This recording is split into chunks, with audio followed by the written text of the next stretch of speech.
muddo 4 sano ka hor waxay ahayd barashadeena mid aad u qurux badan, laakiin ugu dambeyntii sanado badan kadib adiga waad isbedeshay. Mana aqaan waxa kugu dhacay, midasna ma kaafileynin. waayo 4 sano ka hor 2 sano ugu horeysay barashadeena waxaad ii ahayd qof aniga mar waliba weheli ah, qof aniga mar waliba i farxad geliya, qof aniga mar waliba daqiiqadan ii ogoleen inaan aniga cidla aan dareemo, inaan saaxiib ku lahayn nolosha.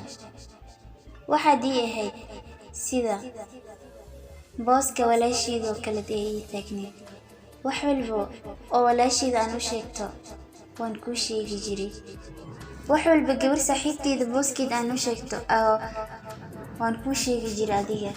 wax walba murigaa waan kula wadaagi jiray, wax walba farxadna waan kula wadaagi jiray. waxaad ahayd mid aad iga fikiro, laakiin ma aqaan wax kugu dhacay. ugu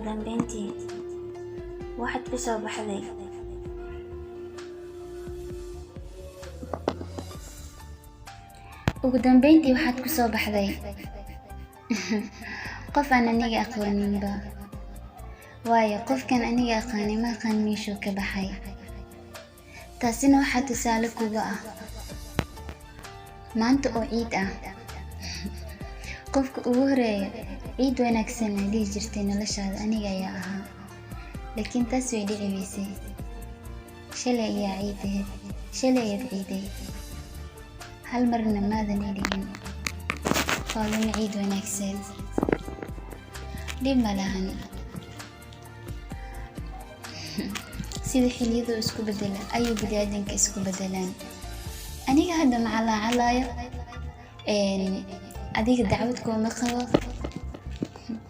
kaliya mararka qaar waxaa jirta bakase wax la rabo in la isxasuusiyo.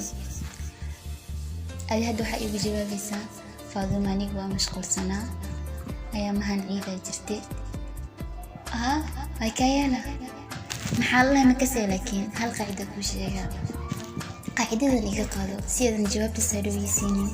qofka adiga muhiimad agtaada ka leh, qofka adiga xushmad u haysid, qofka adiga qadarinaysid, marnaba looma waayo waqti.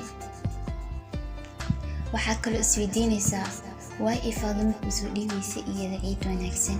keliya ani maa dhahayo sheekada ciid wanaagsan oo keliya kuguma haysto, laakiin adi isfiiriba maxaa kugu dhacay. sida hore ma tahay? maya madid sida hore. adiga waxaa isdhehay hadda aniga ismaanin bedelin, isma waxaanin. saaxiib adiga waa yeelan kartaa asxaab badan, saaxiibo badan waa yeelan kartaa, xitaa jacayl waa yeelan kartaa, xitaa mustaqbal guur waa guursan kartaa. laakiin marnaba ha ilaawin saaxiibkaaga dhabta ah. ugu dambeyn waxaan ku leeyahay fiidiyogan waa fiidiyowga aan kugu talagalay ciida. xitaa ciid mubaaragtaada u qaada. ciid wanaagsan. sanad walba farxad ku ciid, sanadkan sanadkiisana ilaahay barwaaqo kugu garsiiyo.